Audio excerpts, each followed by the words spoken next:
What if Area Zero was underwater?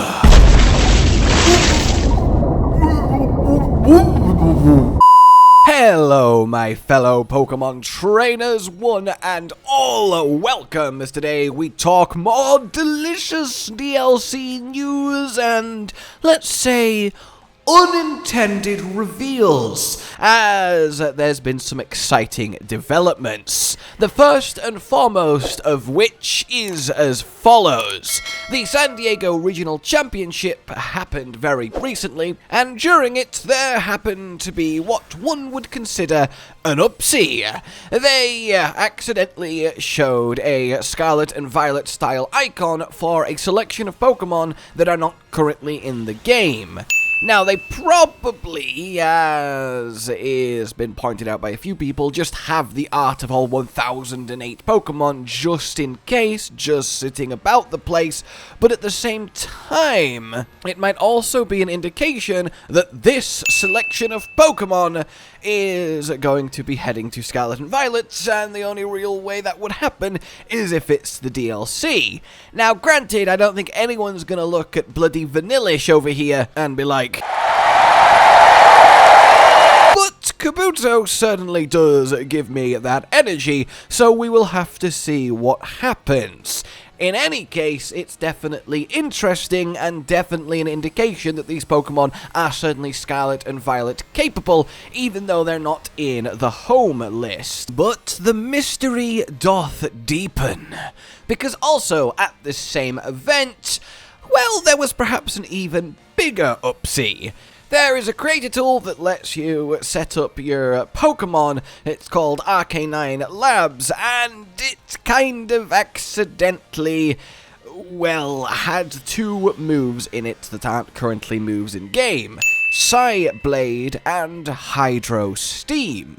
Now, if you cast your minds all the way back, these were the two supposed move name translations being the signature moves of the two new Paradox Legendary Pokemon they're expecting to get in the DLC, hinted at in the Scarlet book. The triple Legendary Dog combination, and of course the triple Legendary Swords of Justice combination. So it would follow then that when it comes to Legendary Dogs, they're going to get the move Hydro Steam, a presumably fiery, watery, scald-esque ability, and then that would follow that perhaps the Suicune, Entei, and Raikou are going to get fire and water as their type, which is obviously a very rare type combination, given that there's, well, like one of them, and also one that's a very fun type combination because the opposites that shouldn't normally go together, like fire and water, being together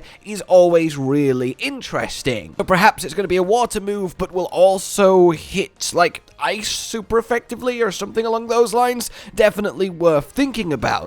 Then we have Psyblade, which presumably is going to be the signature move of the combo Virizion, Terrakion, and Cobalion, and that one is a little bit more interesting to think about. The move itself would definitely imply something along the lines of fighting and psychic, but that's also a lot less of an interesting type combination than the fire-water. Obviously, the moves themselves aren't going to be super indicative. I think water is safe for the Scarlet one, and I think Psychic is safe for the Violet one, but the secondary type is definitely more up in the air. But either way, very, very cool, and definitely a shout out to Blaze Incineroar for these two very neat takes on what these Pokemon might actually look like colored in. Then we move on to, well, a upcoming potential candidate for DLC announcement date, in the form of Pokedoko, a variety show, and next week there's going to be a special celebration of the fact we're now over 1,000 Pokemon, and this celebration is supposed to make you enjoy the game 100 times more. And, I mean, To me, the only thing that's going to make me enjoy the game 100 times more is if there's a lot more game to suddenly enjoy, which implies like it might be something along the lines of DLC. So that's quite exciting and definitely worth paying attention to, keeping your eye on, and of course, if anything significant does happen, I will be here to let you know, to tell you, to put information into your brain. You're welcome.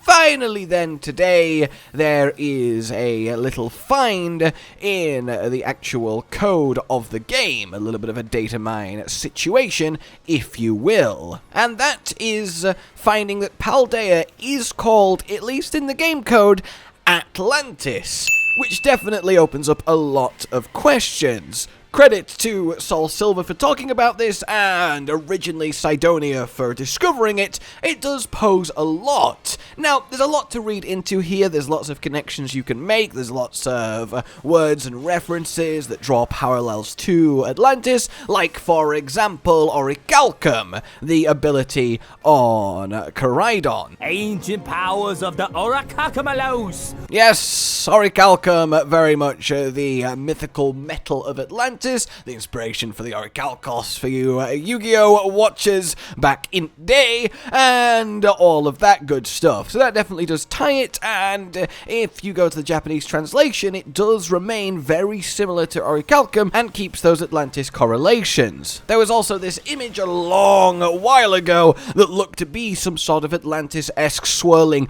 crater city emerging amidst a whirlpool in the center of, well, a region. Whether that has anything to do with Paldea or is simply a coincidence is of course another question entirely, but it is definitely very cool that that does line up somewhat. The point is, we're definitely getting DLC, of course we are, and it's definitely going to involve the crater, but perhaps we never considered it could involve the crater, well, decratering itself, rising and becoming a mountain more than a hole in the ground, and that might have something to do with the third legendary, the energy of terastallization. Maybe the growing crystals causes some sort of reaction to make that happen. And a final little, perhaps slam dunk, perhaps not when it comes to this, is the historical, mythical, supposed location of Atlantis is off the Spanish coast. So obviously Paldea being based on Spain gives that a little bit of credence, and it's certainly fun to think about. Would you prefer that? A sudden secret civilization-esque DLC hidden nestled within Paldea, and we've been looking at it wrong this entire time. The island's not out to sea, but underground within this natural phenomenon. In any case, there is lots to get excited about, a lot revealed, a lot confirmed, and generally speaking, a lot going on. When, oh when, will we get ourselves the actual announcement? Because at this point, I think we're all very ready for it. For now then, let me know what you think, guys. Like if you enjoyed this, subscribe and hit the bell for more. Consider supporting the future of the channel on Patreon down below. And until we meet again, a goodbye. Josh, Cotton, and Hollow with the videos, dropping the humor like a hammer on your tippy toes, bringing entertainment on a daily arrangement to take our insanity and turn it into entertainment. Yes, I said entertainment twice, to reiterate that it is nice to look into your faces on a mostly daily basis when you let us in your homes to make the whole world a stage. Goodbye.